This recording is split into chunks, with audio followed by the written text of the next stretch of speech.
दोस्तों 2 जुलाई को है योगिनी एकादशी।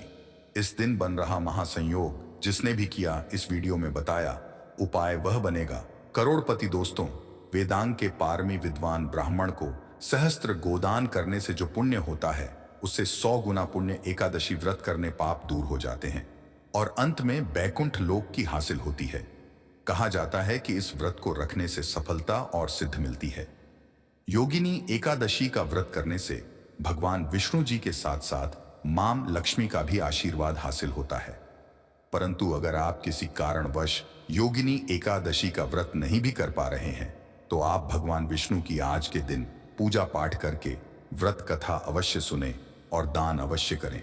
दोस्तों आज की इस वीडियो में हम आषाढ़ माह के कृष्ण पक्ष की योगिनी एकादशी के विषय में बात करेंगे। आज हम आपका संशय दूर करेंगे कि आपको योगिनी एकादशी व्रत कब रखना, 1 जुलाई या फिर 2 जुलाई को। परंतु वीडियो को पूरा देखिएगा तभी आपका संशय दूर होगा। तो आज की वीडियो में हम जानेंगे कि योगिनी एकादशी इतनी महत्वपूर्ण क्यों है, इसके महत्व, योगिनी एकादशी कब है, व्रत कब रखें, व्रत का पारण कब करें, एकादशी और द्वादशी तिथि कब से कब तक है, पूजा का शुभ पुरुषोत्तम मास आता है, उस साल 2 अधिक एकादशी होती है, मतलब कुल मिलाकर के उस साल 26 एकादशी होती है। प्रत्येक एकादश का भिन्न भिन्न महत्व हमारे धर्म ग्रंथों तथा पुराणों में बताया हुआ है। एकादशी का महात्मा पद्म पुराण के उत्तरखंड में हासिल होता है। आषाढ़ मास की कृष्ण एकादशी को योगिनी अथवा शयनी एकादशी कहते हैं। एक बार की बात है, धर्मराज युधिष्ठिर कहने लगे कि भगवान, मैंने ज्येष्ठ शुक्ल एकादशी के व्रत का महात्म सुना, अब कृपया आषाढ़ कृष्ण एकादशी की कथा सुनाइए। इसका नाम क्या है, महाहाथ में क्या है, यह भी बताइए। श्री कृष्ण कहने लगे कि हे राजन, आशा कृष्ण एकादशी का नाम योगिनी है। इसके व्रत से समस्त पाप नष्ट हो जाते हैं। यह इस लोक में भोग और परलोक में मुक्ति देने वाली है। यह तीनों लोकों में प्रसिद्ध है। मैं तुमसे पुराणों में वर्णन की हुई कथा कहता हूं, ध्यानपूर्वक सुनो। स्वर्गधाम की अलकापुरी नामक नगरी में कुबेर नाम का एक राजा रहता था। वह शिव भक्त था और प्रतिदिन शिव की किया हास्य विनोद तथा रमण करने लगा। इधर राजा उसकी दोपहर तक राह देखता रहा। अंत में राजा कुबर ने सेवकों को आज्ञा दी कि तुम लोग जाकर माली के ना आने का कारण पता करो, क्योंकि वह अभी तक पुष्प लेकर नहीं आया। सेवकों ने कहा कि महाराज, वह पापी अति कामी है, अपनी स्त्री के साथ हास्य विनोद और रमण कर रहा होगा। यह सुनकर कुबेर ने क्रोधित होकर उसे बुलाया। हे माली राजा के भय से कांपता हुआ उपस्थित हुआ। राजा कुबेर ने क्रोध में आकर कहा, अरे पापी नीच कामी, तूने मेरे परम पूजनीय ईश्वर के ईश्वर श्री शिवजी महाराज का अनादर किया है, इसलिए मैं तुझे श्राप देता हूं कि तू स्त्री का अधिक वृद्ध थे और जिनका आश्रम ब्रह्मा की सभा के समान लगता था। हे माली वहां जाकर उनके पैरों में पड़ गया। उसे देखकर मरकंदाशी बोले, तुमने ऐसा कौन सा पाप किया है जिसके प्रभाव से यह हालत हो गई। हे माली ने सारा वृतांत कह सुनाया। ये सुनकर बोले, निश्चित ही तूने मेरे सम्मुख सत्य वचन कहे हैं, इसलिए तेरे उद्धार के लिए मैं एक व्रत बताता हूं।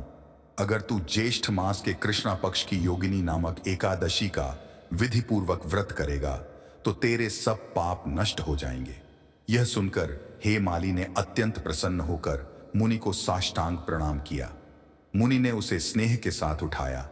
हे माली ने मुनि को साष्टांग प्रणाम किया। मुनि ने उसे स्नेह के साथ उठाया। हे माली ने मुनि के कथन अनुसार विधि पूर्वक योगिनी एकादशी का व्रत किया।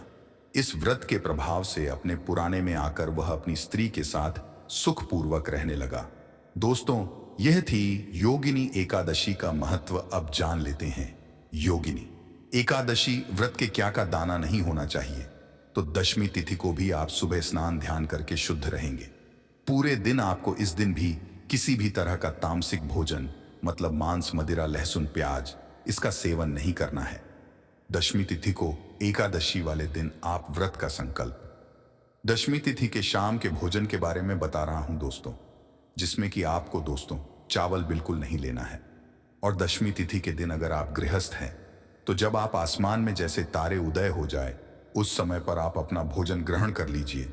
अगर आप सन्यासी हैं या विधवा है तो आप और जल्दी इस भोजन को ग्रहण करें, करीब 5 बजे के आसपास। इसके बाद दोस्तों रात में आपको बिल्कुल भी भोजन ग्रहण नहीं करना है। आपको दशमी तिथि दिन अपने व्रत की शुरुआत करनी है। और दोस्तों, इस दिन पर जौ, गेहूं, मूंग और शक्कर, सेंधा, नमक, काली मिर्च और घी से बना हुआ भोजन आपको ग्रहण करना है।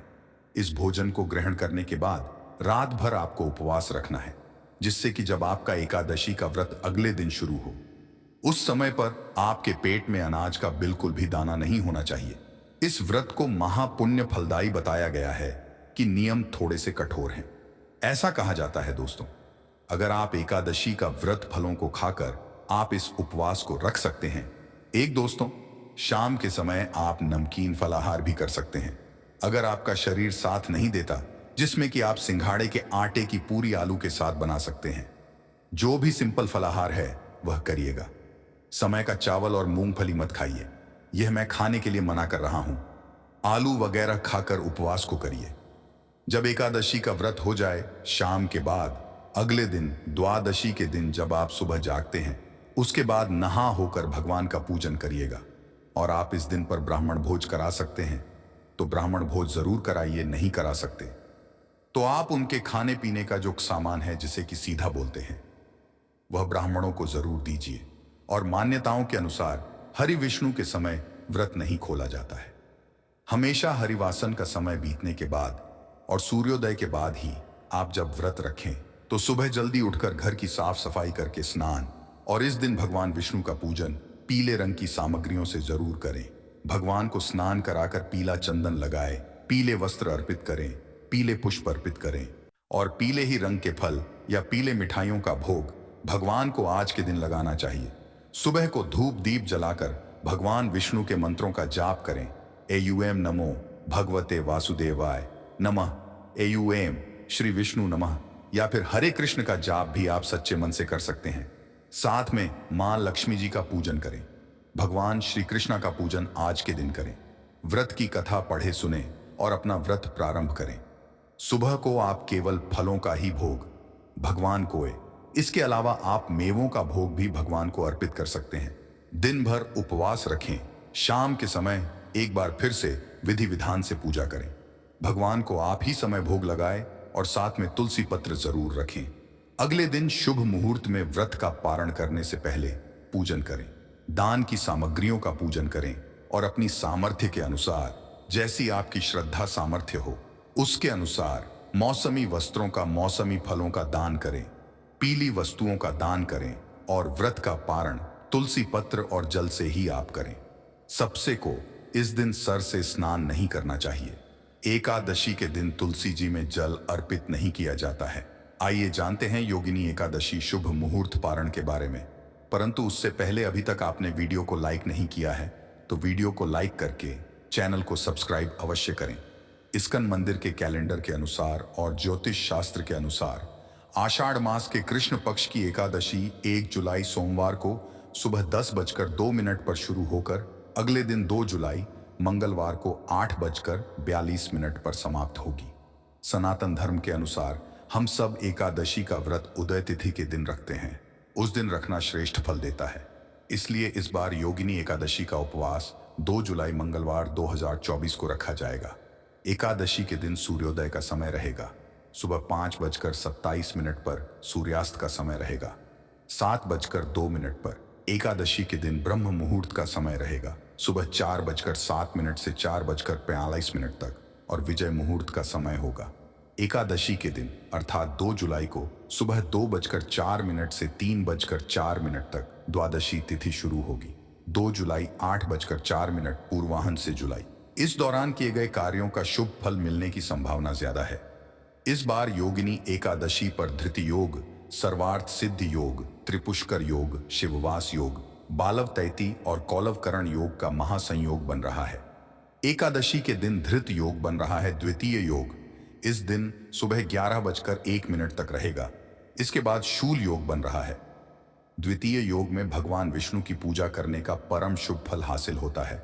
ज्योतिषियों के अनुसार माने तो इस दिन त्रिपुष्कर योग भी बन रहा है और यह योग 2 जुलाई को सुबह 8:42 से शुरू हो रहा है, जो अगले दिन 3 जुलाई मंगलवार को सुबह 4:40 तक रहेगा। जबकि सर्वार्थ सिद्ध योग 2 जुलाई को सुबह 5:27 से शुरू और यह समाप्त होगा 3 जुलाई बुधवार को सुबह 4:04 पर। कहते हैं कि इस बीच में अगर भगवान विष्णु माता लक्ष्मी महादेव पार्वती जी का पूजन किया जाता है तो मन वांछित फल की हासिल होती है। हिंदू धार्मिक मान्यताओं के अनुसार सर्वार्थ सिद्ध योग में किया गया कार्य सफल सिद्ध होता है।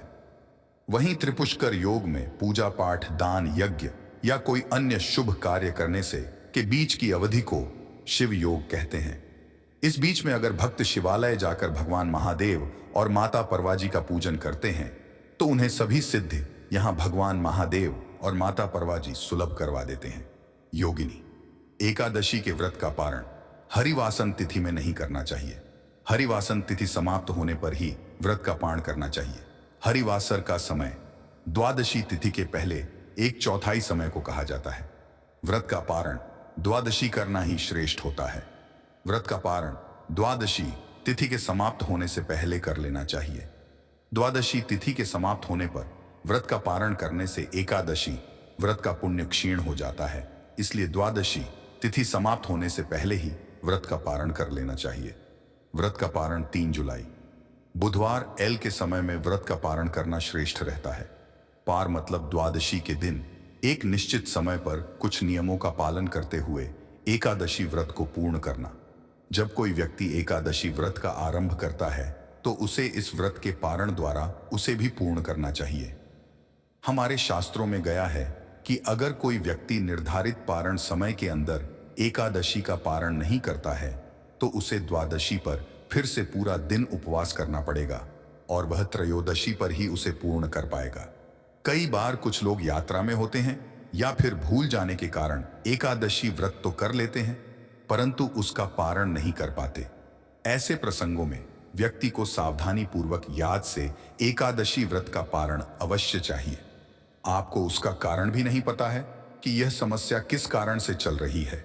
उसका कुछ भी कारण हो सकता है, जैसे पितृदोष हो सकता है या किसी भी तरह का मंगल दोष भी हो सकता है, और भी बहुत तरह के दोष होते हैं, कुछ भी हो सकता है। पर आपको इस उपाय को के लिए